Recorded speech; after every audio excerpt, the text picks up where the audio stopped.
Singapore's richest person isn't who you think. It's not a tech founder, not a real estate tycoon, not even someone most Singaporeans have heard of. The man topping the 2026 Rich List made his fortune in something completely unexpected, and his story reveals everything about how modern wealth actually works. His name is Lee Shiting. Net worth, $43 billion. You won't find him on magazine covers. He doesn't give speeches at economic forums. He's never been interviewed about his success secrets. But right now, while you're watching this, his company's devices are monitoring patients in over 110 countries.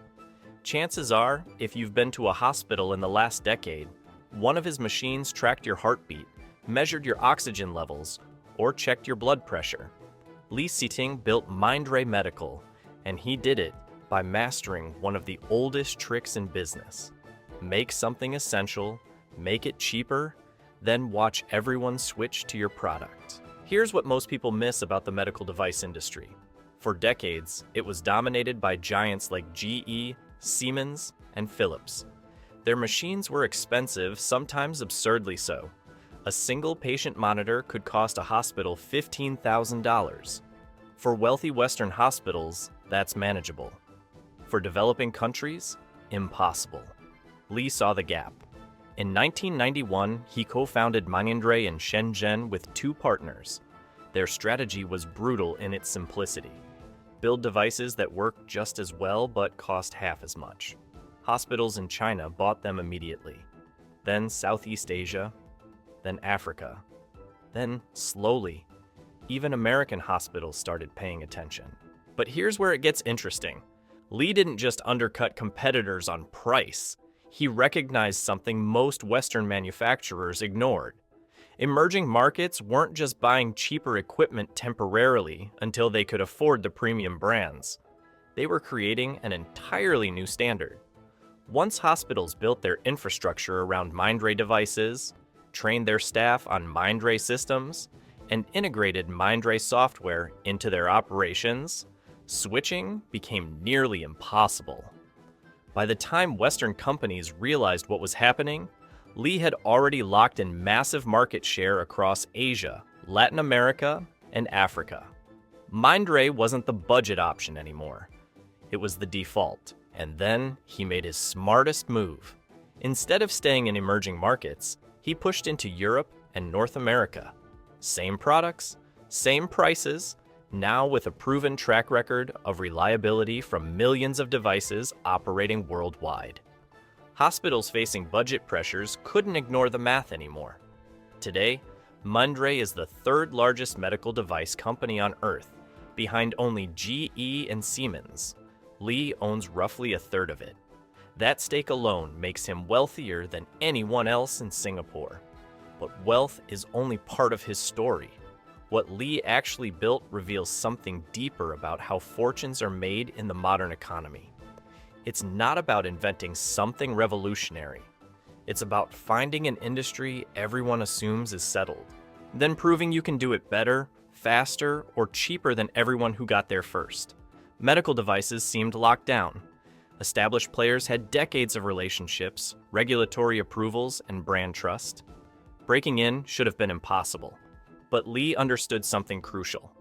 Those advantages only matter when customers have no pressure to change. The moment hospitals face budget cuts, suddenly brand loyalty becomes negotiable. Quality standards don't disappear, but the definition of acceptable quality shifts dramatically. A $15,000 monitor and an $8,000 monitor that both meet regulatory standards. That price gap starts looking less like a compromise and more like common sense. And here's what separates Lee from typical discount manufacturers. He didn't just make things cheaper.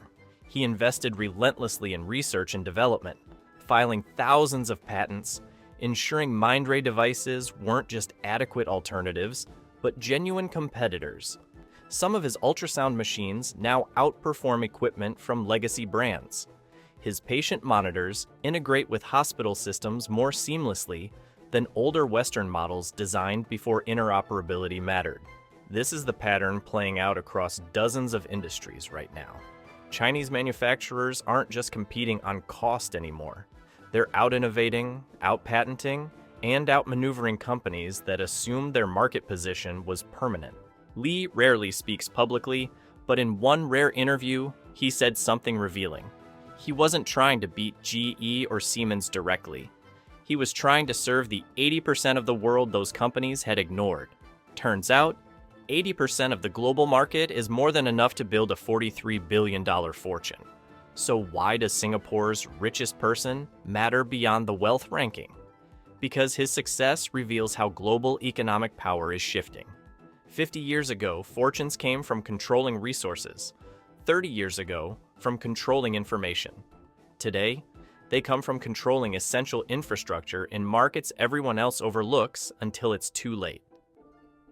Li Xiding built his empire from Shenzhen, but he chose Singapore for his base. Lower taxes, stable governance, access to capital markets. Same reason wealth has flowed here for decades. The country Lee Kuan Yew designed to attract exactly this kind of global player. Singapore didn't just survive independence. It became the place where billionaires park their fortunes and build their empires. That was always the plan. And discovering that the rules everyone else followed were never actually mandatory. Li Xiding's story isn't just about medical devices or cost innovation. It's about recognizing that entire industries can be rebuilt from scratch if you're willing to serve the customers everyone else wrote off. The hospitals in developing nations weren't a temporary market. They were the future. And while Western giants chased marginal improvements for their existing clients, Li was building loyalty across continents that would never switch back. The invisible billionaire strategy works precisely because it's invisible. No media tours, no flashy acquisitions, no distractions, just relentless focus on making essential products that the world actually needs, priced at levels the world can actually afford. That's how you build $43 billion without anyone noticing until the rankings come out. Singapore's richest person isn't famous. He doesn't need to be. His machines are already in the room every time someone's life gets saved. That's a different kind of legacy than most billionaires chase. And it's exactly the kind of quiet dominance that defines how modern fortunes actually get built.